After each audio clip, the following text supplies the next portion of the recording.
We haven't had a problem like this since I've been down here, and it's pretty bad. I understand Wiley's shut down, but you can still launch on Norman, and you can still launch on Roadhiss. I think you can launch at the 150 bridge on Norman too. But you have to understand a couple of things. One of them is, with this low water condition and the type of bright sky we've been having, this high sky, bright bluebird sky, these fish are under tremendous stress right now. There's a big stress factor. And it affects these largemouth bass, and it affects the stripers in a way you don't like to happen when you make such a long trip. But that's what you're faced with down here, all right? And we're going to give you a couple of hints on how to be successful here during the rest of your time. And I'll tell you right now, one of the best ways to be successful is don't come in here and worry about getting back here for some chit-chat around the campfire. You stay out there till dark, I'm telling you. Between 6:30 and dark, it's all going to happen. It's going to be real fast, real quick. So don't be in a hurry to be eating or anything else. You stay out there till dark. Don't put the boat in at 8 o'clock in the morning and be so tired and beat up out here, you're pulling the boat out of the water at 4:30. It's about the time the fish are getting ready to move. Okay? So that's just a little bit of a tip for you.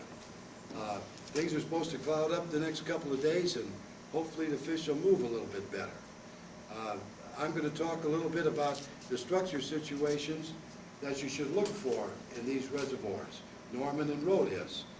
And maybe they'll even open up Wiley by the weekend, you never know. So we'll talk a little bit about what's on Wiley, and I have some slides here. Then Pastor Steve is going to talk to you a little bit about catching these stripers and what you should be doing as far as trolling these break lines. And then Don Howard's going to talk to you a little bit about the feeder cuts and how to find the feeder cuts. What we have here on Lake Wiley is kind of a wide floodplain type situation with long deltas, with delta humps and ridges on the end of them, and long feeder cuts, 200 to 300 yards from shore, some of them. And that's where the bass are.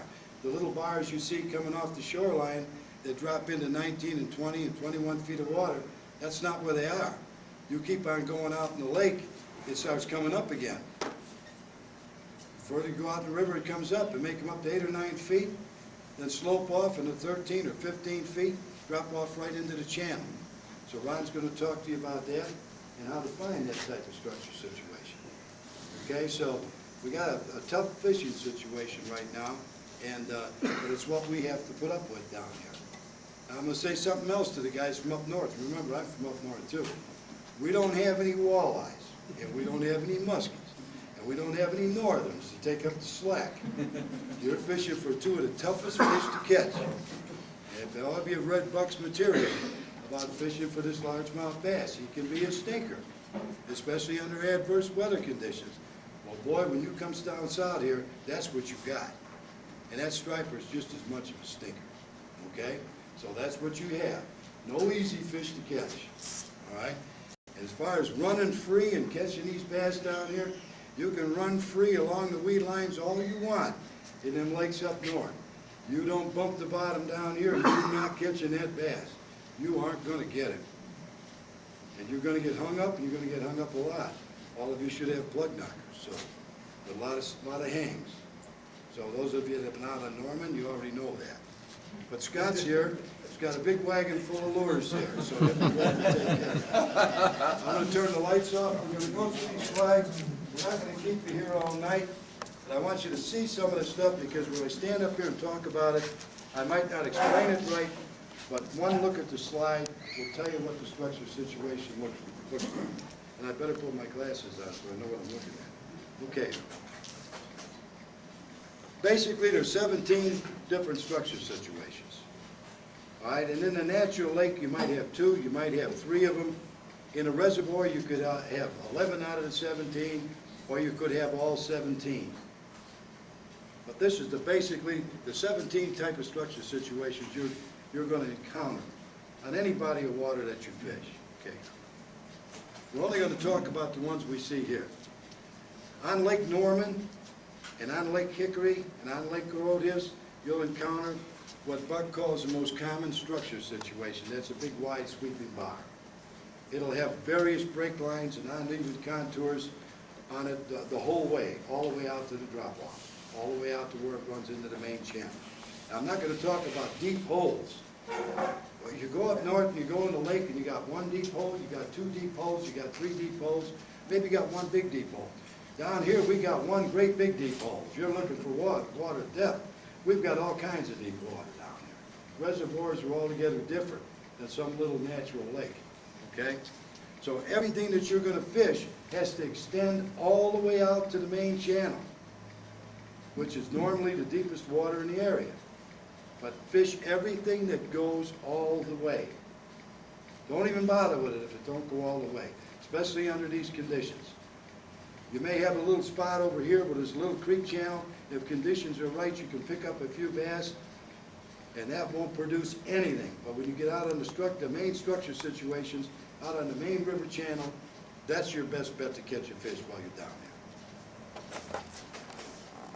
Everybody always looks at the figures that are in Buck's home study and in the Green Book, and it always shows the long ridge-type structure, drop off in the river channel, come up on the other side of the river, up on the other side of the reservoir, and that would be the steep shore. So, sometimes it's like that. But remember, that's written in general. Every structure situation is not in there, because the book would be so big you wouldn't even be able to carry it around. He can't describe every little bit. Hey, how you doing? He can't describe every little bit. Many of our structure situations are the most productive ones. Note here where the steep shoreline is at. The river channel comes along the shoreline. The steep shore is adjacent to the actual structure situation. As the river channel swings out into the reservoir, it forms what we call the bar, or structure situation.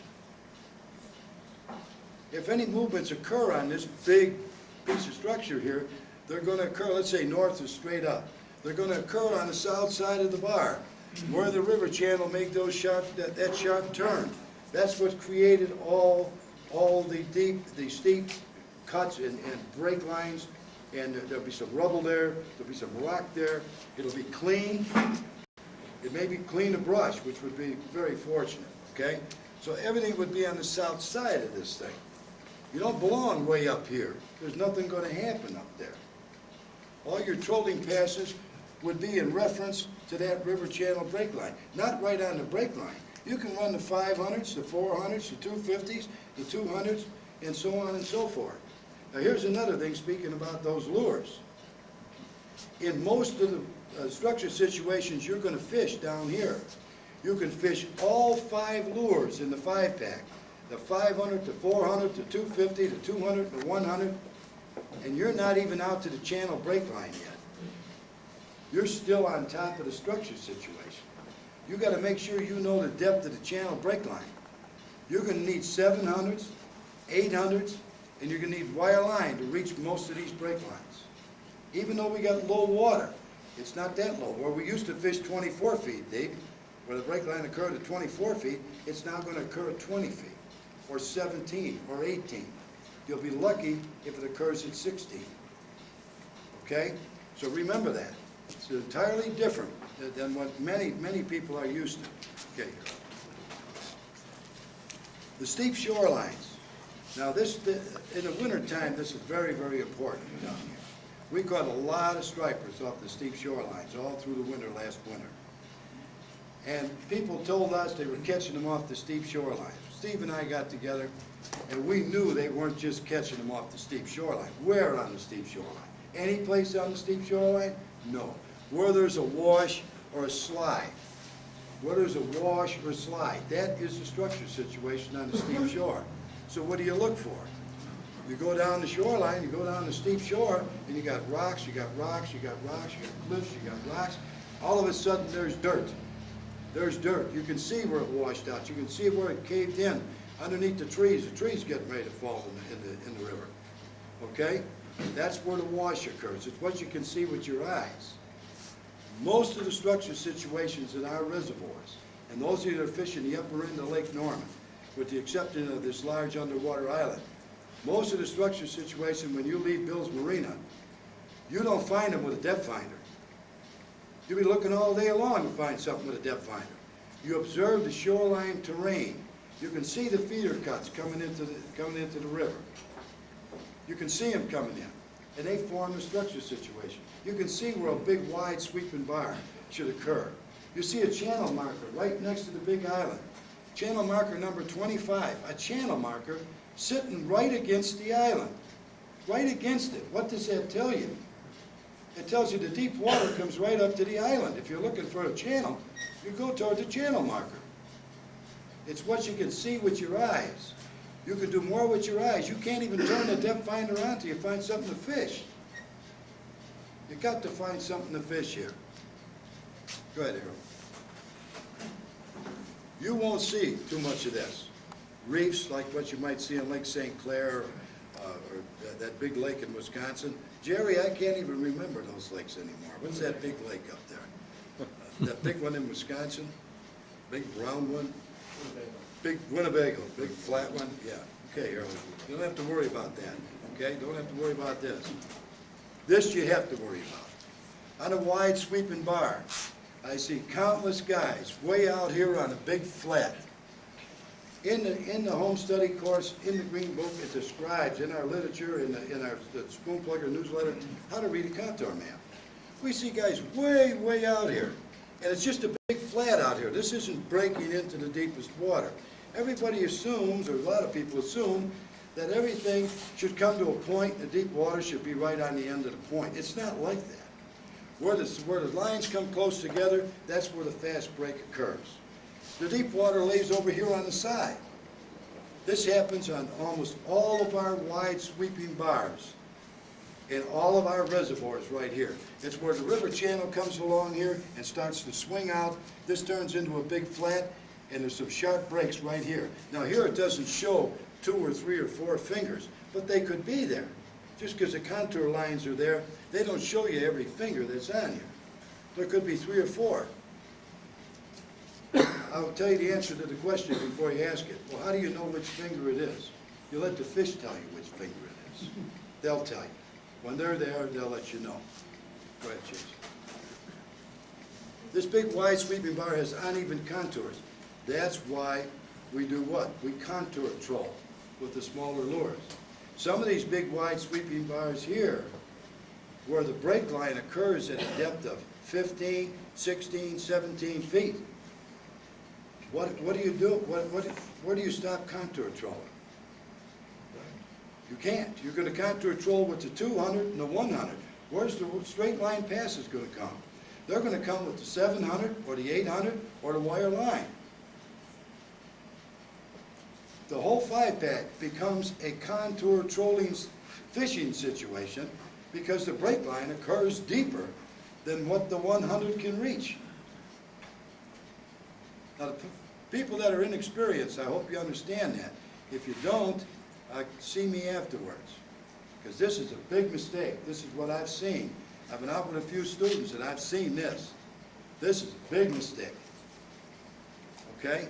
You've got to contour troll where it's necessary. And somebody says in the book, it says to stop it to 250. Again, the book is written in general. You have to identify this structure situation. You have to identify it. Where's the channel break line? And then you have to contour troll as much of that structure as possible. And then, and only then, make the straight line trolling passes at the river channel. This is a dotted line. The spoon plugger made a map. Okay, this is a dotted line. The spoon plugger made a map. And what this is he shows 4 fingers on here. Now, what depth is this dotted line? It's not always the same depth. It changes. What it means is at this finger, at a certain depth, there's an abrupt change of depth. At this finger, there's a certain depth where there's an abrupt change of depth. Flash it to the next one here. Going through this real fast, you can see from here it breaks from 16 to 29 feet. Here 19 to 36 feet, here 12 to 25 feet, and here 6 to 24 feet. Why did he put 16 here, 19 there, 12 there, and 6 there? Because at those depths, that's where an abrupt change of depth took place. That was a break line. When you make a map, all you need is that one line. You don't need all them contour lines. You just need that one line. You just have to know those figures. Now, from what we've learned, and from the home study, and from the Green Book, and from Mr. Perry's teachings, we could assume, to start out with, that where it breaks from 19 to 36, not because it's 19, but because it breaks to the deepest water in the area, this should be the contact point. And we assume it is until proven otherwise. It may turn out to be this for one reason or another, but we think it should be this one, by all we've been taught. But we let the fish tell us. Okay? Underwater island, or an island that's sticking up out of the water. The downstream side of the island. This would be in Lake Wylie, this could be in Lake Norman, that have these big, huge underwater islands. It doesn't have to be an island that sticks up. It can stick up or it can be underwater. The downstream side will have the long, narrow structure. Long and narrow, where the channel cut in and washed it straight. You see the channel went on both sides of the island. And this is exactly what occurs on Wylie, and exactly what occurs on Norman, and exactly what occurs on Rhodes. It's got an island too, but it's a lot smaller than the others, okay? There'll also be a hump here on the upstream side, where when the channel split, it piled the dirt up. There'll be a hump on the upstream, so you have to check both sides, the up and the downstream side. And the fish may not come up right on the end. They could come up on the side. You let the fish tell you. Wherever the fastest break is, that's where they're going to be. If you can't identify the fastest break because you're not good enough to know where it's at or find it, troll it. Don't cast it. Troll it. And then you'll find the fish, and then you'll know where they are. Okay? Saddles. We don't have too much of this. I'm not going to go into this too much because we just don't have this. Okay? Go ahead, Harold. You won't encounter that here. Here you will start encountering this kind of stuff here. Okay? You see what Buck has here is a dead end, a hump out in the middle of the channel. This school of largemouth bass are not going to be out here at any time. That's a dead end. There's nowhere for them to go. They don't know where they're at. Just like they won't be up here underneath this pier. They don't know that pier is there. They have no idea. You will see later on that this is on a feeder cut. They spend all their time in the sanctuary off of here. When the movement occurs and they migrate within reach for us, they migrate this far, and that's it. That's the shoreline to them, whether it's 20 feet deep, 12 feet deep, or 10 feet deep. That's the shoreline. 10 months out of the year, not the pre-spawn time and not spawning time, but the rest of the year, the majority of the year, that's where they're at. They won't go any further. Go ahead, Harold. This is what some of the stuff on Wylie would look like a long, wide floodplain reservoir. You see these little bars near the shoreline? There's no fish on them at all. These are delta humps and delta ridges, and here's the main channel. That's what you got to find. That's where the fish are on Wylie. That's where the fish are on Rhodes. In certain types of structure situations, that's where the fish are on Rhodes. We've got wide sweeping bars on Rhodes. We've got humps. We've got delta ridges, feeder cuts. That's where they are. Okay.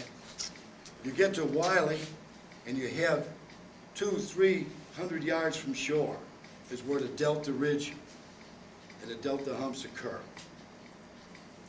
If we were fishing a pre-spawn, and you're going to see on another slide, the fish move up here prior to spawning, and another area becomes pretty hot for a few weeks, maybe a month.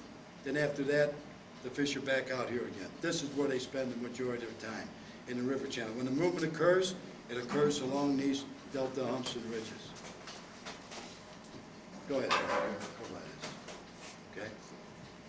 Anytime you see something split, anytime two feeder creeks come together and form a main channel, whether it's back up in the creek or whether it's out in the lake, there's a bar off the point of that where the two of them come together. You've got to map it. There's one like this way up on Wylie, way up in the headwaters.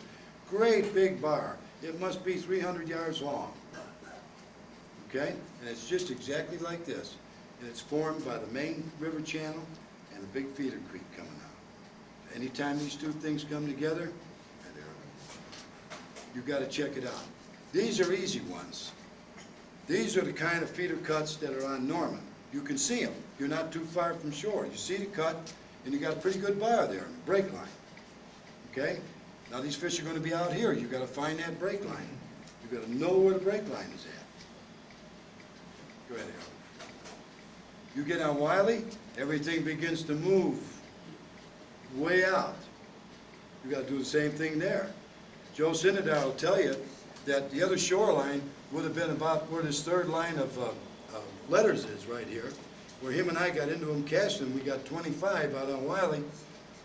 We were closer to the opposite shore than we were to the shoreline where this long flat came off of and where the feeder cut was. And Joe and I were anchored right over here, and we were casting into the channel, winding a 100 up, and then we were hitting the fish about 12 to 14 feet, right on the edge of the Delta Ridge. Okay? This type of a situation, that same feeder cut now, same feeder cut where Joe and I were anchored, all right? The majority of the year, you catch them out here. Right now, this is where you got to be. Early in the spring, pre-spawn, these little short bars along the shoreline get hot. They might be 6, 7 feet on top, and in that cut, you got 17 feet, you got 19 feet, you might only have 15 feet. But those fish have moved up in the cut, and if the weather conditions are favorable, they stay there just prior to spawning. And you're catching them on 250s and 400s right here and just killing them. Then you get into May, and they're gone. They're gone. And the guy's a shoreline caster, he quits fishing. He can't catch them anymore. That's because they've moved out now. And they're in a warm water position, okay? So many times these fish don't have a steep shore out here on the Delta. There's not a steep shore anywhere around. There's another big flat coming out. There is no steep shore to fish for them in the wintertime. This is where they are all the time. And that's in the case of Wiley. That's where they are all the time. Keep going. We don't have this either. Okay? Okay, Harold, that's enough. You can shut her off. We don't have a lot of riprap along the bridges that cross the reservoirs. They're pinnacle bridges.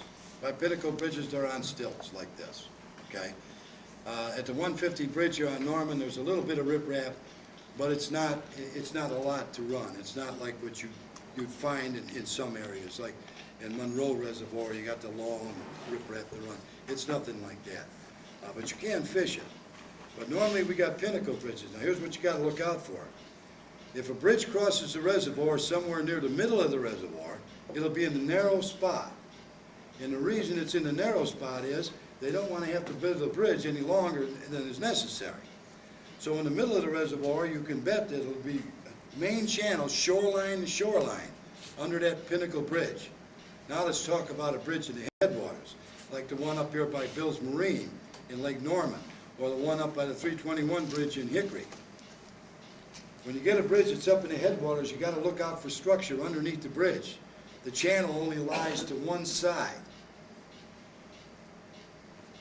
The other side is long and flat.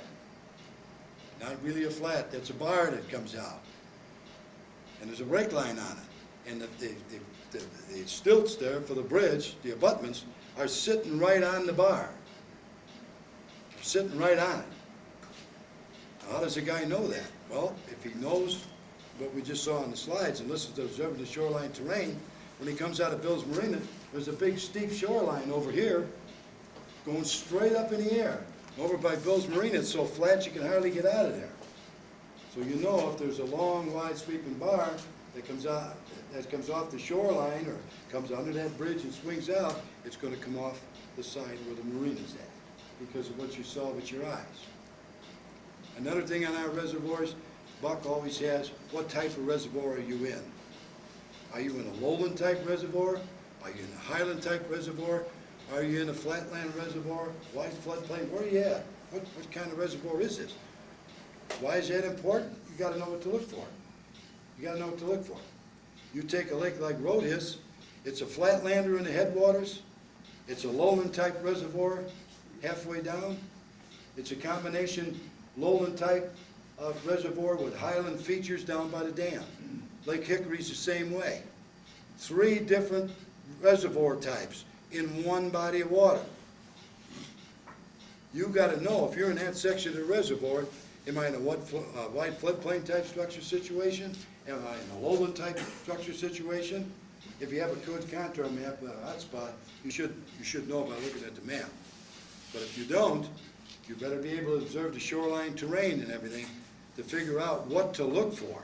What kind of structure that I showed you up here do you look for? Do you look for wide sweeping bars? Okay, you're always looking for them. Feeder cuts, do I expect to see feeder cuts? Long delta type situations with delta ridges? So people often ask us, how do you find all that stuff? We find it because we know what we're looking for. That's the key to catching the fish. You got to know what to look for. And you got to know how to fish it when you get there. You can't say, I've only got 500s, 400s, 250s, 200s and 100s, and this one breaks at 15 feet, so I can't fish it because I don't have a 700 or an 800. That's foolish. You've got to have the proper stuff to fish it and be properly rigged, okay? So I bored you long enough here. I'm going to have Pastor Steve come up here. He's going to talk to you a little bit about the striper fishing. Those of you that want to catch a striper, listen to what he says. He's going to tell you where, he's going to tell you how, you know? And whatever you've been doing, if you haven't caught a striper, try it his way, okay? Steve?